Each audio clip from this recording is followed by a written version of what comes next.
Okey, Assalamualaikum warahmatullahi wabarakatuh. Selamat petang. Datuk-datuk ahli mesyuarat kerajaan, tuan-tuan wartawan sekalian. Petang ni kita buat mesyuarat exco petang, jadi PC pun petang lah. Saya nak maklumkan satu program yang besar akan diadakan pada 24 hari bulan di Stadium Darul Aman, Kedah Berselawat. Pada hari yang sama juga dibuat seminar Kedah Tour di Dewan Seri Mentalun yang akan menampilkan pakar-pakar sejarah yang akan membentangkan kertas-kertas tentang sejarah negeri Kedah. Seperti yang pernah saya maklumkan dulu bahawa Kesultanan Kedah Darul Aman ini adalah satu-satunya kesultanan yang tertua di dunia daripada satu keluarga yang memerintah satu negeri yang tidak pernah terputus. Family tree itu tak pernah beralih ke family tree yang lain. Family tree yang sama daripada mula. Kalau kita ambil daripada kerajaan Islam 1136 sampai sekarang ni tak pernah putus. Sebelum pada tu pun, sebelum Islam masih family yang sama. Tapi masa tu ada yang Buddha, ada yang Hindu lah. Sebelum 1136. Dan kita tahu kan Praong yang menjadi Maharaja Kedah masuk Islam pada 1136. Selepas menerima dakwah yang dibawa oleh Syekh Abdullah Al-Kumairi ataupun Syekh Abdullah Al-Yamani pada 1136. Lepas itulah mula kerajaan Islam di Kedah mengambil nama Praong ni Sultan Muzaffar Shah 1136 sampai sekarang ni family tree yang sama.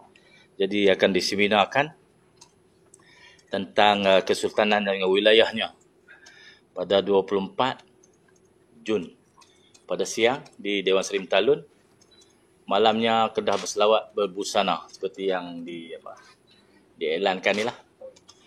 Kita nak memajukan juga bisnes butik busana ni. Kerana orang minat macam-macam kan. Salah satunya ialah busana Melayu lah. Sesuai dengan keadaan di Kedah ni. Dan kita nak mencari keberkatan lah di hujung-hujung tadbiran pemerintahan kita ni.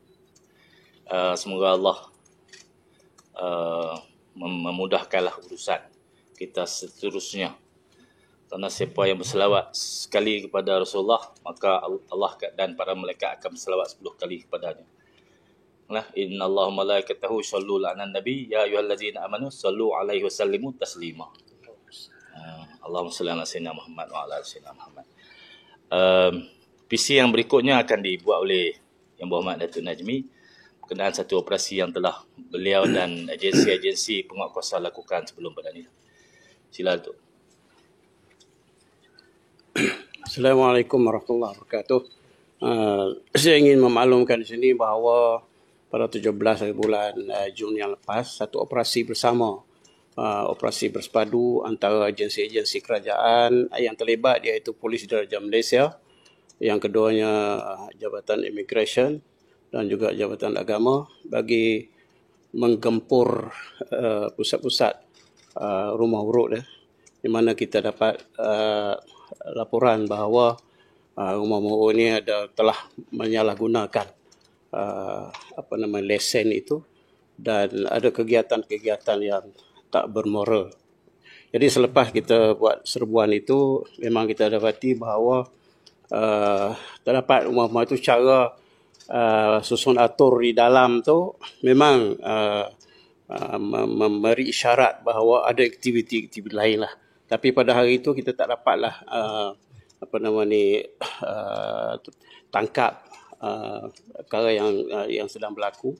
Cumanya kita dapat seorang daripada pekerja itu ialah warga negara asing yang tidak mempunyai pas perjalanan dan kita serahkan kepada pihak Jabatan Immigration untuk buat tindakan selanjutnya lah. Dan yang lain-lain tu kita periksa lesen dan ada yang lesen tu memang yang sah. Cuma yang kita bimbang ialah penyalahgunaan itu yang sedang berlaku. Namun demikian kita lihat bahawa pengunjung-pengunjung ini kita dilaporkan ada yang terlibat dengan belia-belia kita dan juga daripada pelajar-pelajar sekolah pun ada. Jadi kita bimbanglah benda ini dan kita akan memantau di semasa ke semasa. Itulah yang dapat saya lakukan. Dan bagi memastikanlah supaya benda ini berkesan, memang kita akan menimbangkan kewajaran melulus permohonan lesen baru premis rumah urut ini dan seumpamanya. Iaitu maknanya adakah kita terus wajar benda ini diberi kebenaran ataupun tidaknya. Jadi kita akan melihat soal itulah, insya-Allah. Okay. Melihat wajar itu dari segi operasi mereka ataupun macam mana itu nak? Maksudnya kewujudan rumah ni apakah keuntungan kepada negeri dari segi ekonomi, dari segi kesehatannya, dari segi moral dan sebagainya. Jadi wajarlah benda ini kita memberi kelulusan, itu yang harus kita tekankan lah. Pendekatan tu dia akan adakan lima urus dengan pihak-pihak berkaitan tu. Memang kita minta supaya pihak BBT akan menimbangkan benda-benda yang dibangkitkan tadi, sama ada perlu atau tidak, nak diperbanyakkan dan sebagainya. Dan kita rasa tak menguntung pun antara dari segi ekonomi umpamanya. Yang pekerja-pekerja itu banyak daripada warga asing dan pendapatan mereka pun mengalir ke sana. Jadi kita tidak bergantung pada tu, tak untung banyak mana pun. Dan memang kita nak supaya keberkatan itu ada. Biarlah kita tak lulus lesen tu pun tak apa, saya rasa lah. Wallahualam. Dalam keadaan tu nak diubah ni macam mana? Ya, saya ditaklimatkan oleh Datuk Najmi dan pihak kuasa tadi. Sebenarnya telah diadakan beberapa mesyuarat bersama pihak kuasa PBT, Polis, Immigration untuk memastikan lesen-lesen diluluskan macam pusat refleksiologi, urut kaki kan. Betul-betul urut kaki dengan urut benda lain. Jadi bila ada laporan bahawa berlaku kegiatan lain di pusat-pusat refleksiologi itu, maka satu serbuan telah dibuat oleh pihak Ibu Ahmad Desko dan agensi penguatkuasa, Polis, PBT, Immigration ke pusat-pusat tersebut. Jadi dalam laporan selepas serbuan tu, mungkin kerana serbuan ni bocor, jadi tak ditemui pada waktu serbuan tu dibuat aktiviti yang selain pada refleksiologi lah. Jika pemantauan oleh PBT, Polis, Immigration dan Kerajaan Negeri selepas pada ini masih berlaku kegiatan-kegiatan selain pada yang dilesenkan, maka lesen tidak akan di-renew. Kita akan tutup lah pusat-pusat tu. Tengoklah peruntukan di bawah undang-undang yang kita boleh buat untuk memberhentikan pengeluaran lesen pusat-pusat seperti itu. Itu yang dimasukkan dalam keputusan mesyuarat Exco tadi. Benda tu dia akan berkuasa bila memandangkan ialah kita dalam keadaan pasal 2 yang tadi dibuatkan. Undang-undang masih berkuat kuasa. Pihak berkuat kuasa, Polis, PBT semua masih ada. Bukan dom bubar semua, pihak tu pun bubar. Mereka akan terus menjalankan kerja itulah. Putusan dah ada. Ya, syuran dah dibuat, putusan dah dibuat. Jadi pemantauan akan terus dilakukan. Kalau melanggar, lesen tak renew lah. Ya. Ada soalan? Balik kepada Bintang Tuanku sebenar hari tadi. Ya. RMB yang variasi resmi dan juga ada pihak BN mengatakan ada orang politik exploit isu sejarah ni untuk kepentingan politik. Sebenarnya sejarah dieksploit dah zaman British lagi. Zaman Francis Lake tu. Itulah mengeksploitasi keadaan untuk kepentingan mereka. Apa yang saya ungkapkan sebelum pada ni bertahun-tahun lamanya adalah untuk memperbetulkan kembali perjalanan pengeksploitasian oleh pihak-pihak sebelum ni. Jadi saya juga dapat adalah orang beritahu ada parti yang menyokong pada masa itu supaya Pulau Pinang ni menjadi negeri yang berasingan. Ada juga tapi saya tak nak sebutlah. Dan saya pun hari ini bukan nak sebut, tersebut. Ya. Jadi mesti dibetulkan. Saya menyambut baik titah ke bawah duli Yang Maha Mulia Tuanku dalam titah baginda sempena Hari Kebeteraan tu. Jelas hasrat dan perhatian baginda kepada isu sejarah. Jadi apa yang saya bangkitkan sebelum pada itu tidak lari daripada hasrat baginda. Saya rasa tak ada pihak patut berasa bimbang dan risau dengan titah tu. Sebab titah tu benar, lurus dan betul. Dia bukan bertujuan untuk mencari gaduh dengan sesiapa. Hanya untuk mengungkapkan bahawa apabila ada pemesongan atau dalam bahasa yang lain dipanggil penjulingan sejarah, keadaan itu mesti dibetulkan oleh anak-anak bangsa yang kemudian lahir daripada kecerdikan, kepintaran, kecerdasan, ada ilmu, ada maklumat, ada usaha untuk membuat kajian, ada usaha untuk membuat pembetulan. Mesti dibuat.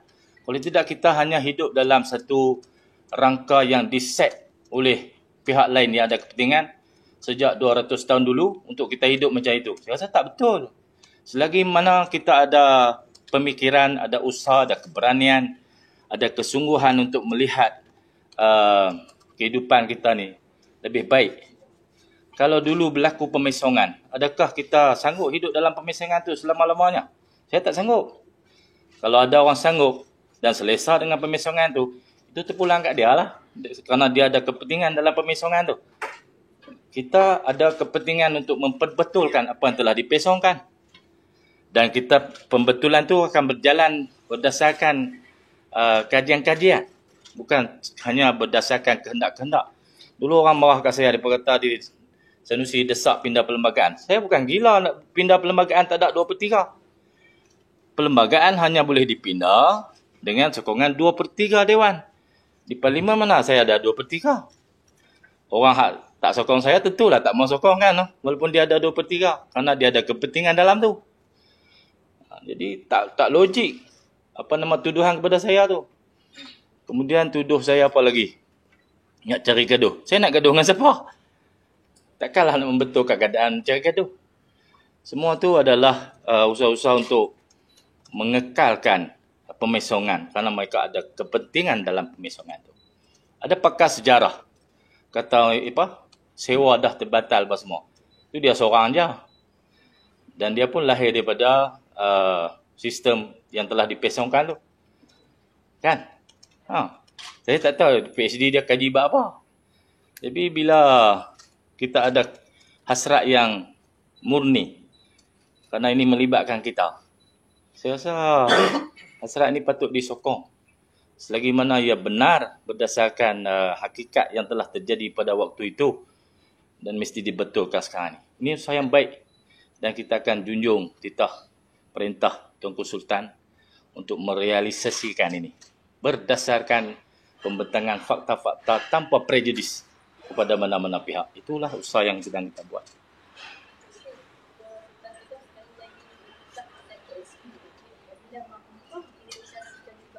Ya. Saya harap titah Tuanku Sultan ni tak ada orang yang engkar. Tidak ada pihak yang engkar kepada titah Sultan. Janganlah kita menjunjung titah bila sebulu dengan kita. Bila tak mau, bila tak sebulu, kita engkar. Kan? Kita dah berikrar ketaatan, kesetiaan kepada raja dan negara. Kena setia. Rukun negara, bos. Rukun negara. Dah, saya tak nak berhenti. Saya akan buat apa yang boleh lah untuk merealisasikan projek itu.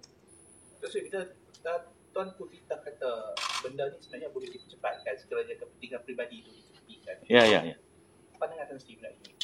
Datuk Sri Melayu. Kita bawa kepentingan negeri. Kalau ada pihak yang menahan tu ada kepentingan peribadi, kena ketepikan lah. Kalau dia kata dia tak ada kepentingan peribadi, dia kena lepaslah projek itu. Apa-apa yang boleh dibuat oleh pihak-pihak yang berkepentingan tu untuk memudahkan proses. Saya tinggal kelulusan federal saja. Kalau federal lepas, Dulu masa mesyuarat Majlis Fizikal, dia kata NASP, National Airport Strategic Plan. Semua projek airport kena tunggu NASP siap. Tapi sebelum NASP dijalankan, dia umum airport Pening dan airport Subang. Pasal apa? Pasal apa boleh pergi umum sebelum NASP dilaksanakan? Boleh pula. Kan disebut dalam belanjawan tu. Jadi saya kata ada benda yang tak betul ni. Pasal apa hak tu boleh dikecualikan daripada NASP? Kan? Kenapa kita tidak? Masa mesyuarat lepas itu pun saya kata KSP patut diberi kelulusan interim. Kita buat selari lah. Kelulusan sementara NASP siap kerana butiran-butiran ataupun data-data yang diperlukan untuk NASP, National Airport Strategic Plan, sudah kita ada. Kita dah buat benda tu. Kerana untuk buat kajian kebolehlatsanaan KXP, kita dah dapatkan data tu dari IATA, IATA, macam-macam data kita submit juga kepada MOT untuk mereka pakai dalam NASP. Kalau Subang dan Pening boleh dikeluarkan daripada NASP, kenapa KSP tidak? Apa kepentingan bayar lepas dengan Subang? Padahal kita lebih penting lagi sebagai pusat untuk kita ekspor barang kita yang dikeluarkan di negeri ni. Barulah KDNK dicatat masuk dalam negeri kita. Kenapa penting KDNK dicatat masuk dalam negeri kita? Kerana tiap-tiap tahun kerajaan negeri akan dibayar peningkatan hasil yang dihasilkan di negeri ni. Dia ada portion dia, pusat akan bayar. Bila tak dijumlah masuk negeri, dibayar kepada negeri lain lah. Hasil tu produk kita. Itu penting adanya airport ataupun port di negeri ni. Faham tak? Ya? Ya, semua orang tahu lah itu. Rahsia umum. Saya tak sebut pun you tahu dah. Cuma you tak berani tulis ya. Nak saya sebut juga baru berani tulis.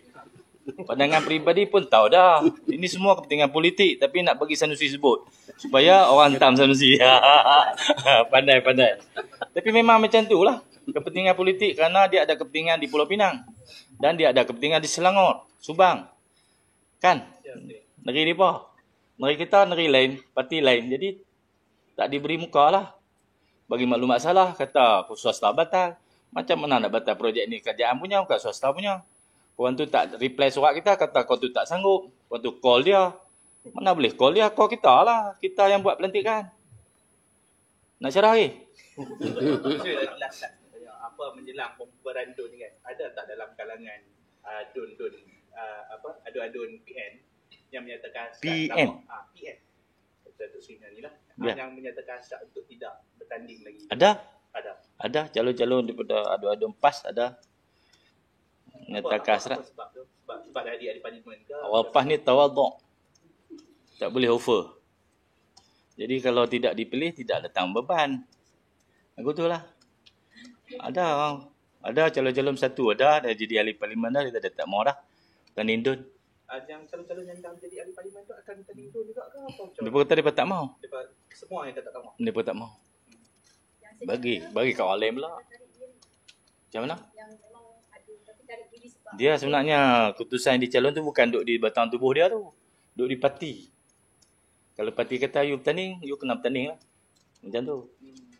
Dia, jadi orang-orang yang kata tak mau tu pun ada kemungkinan. etika kita macam tu lah. Ada kemungkinan parti arah. Kalau saya bagi pihak PAS, saya boleh jawab lah. Kalau PAS putus, satu kewajipan untuk dia. Termasuklah orang yang kata tak mau bertanding. Ya. Bila diputuskan oleh jemaah, satu kewajipan untuk dia. Pikul amanah tu. Dah. Pikul amanah. Amanah. Bukan parti amanah tu. Itu pun kita nak humban kan dia nak pikul. Okey. Nama-nama calon tu sekarang di tahap Majlis Syura. Ya, Majlis Syura tapih lah bagi pihak PAS. Berapa nama? Banyak lah. Sama siapa yang ada dalam bank calon. Di PAS ni dia ada bank calon. Satu DUN mungkin 3, mungkin 4 hantar bank. Majlis Syura akan putuskan di peringkat bank tu. Layak. Tak layak. Agaknya semua layak. Saya tak tahu Majlis Syura buat keputusan. Mungkin saya tak layak kan. Mungkin. Jumpa tuanku tak 25 bulan tu saya. Ya. Saya hanya boleh umum tarikh tu lepas tuanku perkenal lah. Ada orang umum sebelum tu tuanku perkenal kan. Tak boleh. Cuma saya cadang, kita cadang nak mengadak 25, nak cadang tarikh pembubaran bila? Tuanku kenal lah. Kalau tuanku kenal saya umum lah.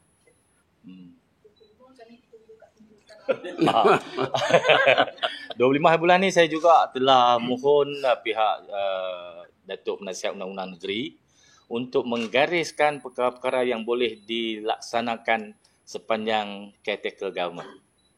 Dan kita pun arah semua exco pulangkan kenderaan rasmi masing-masing.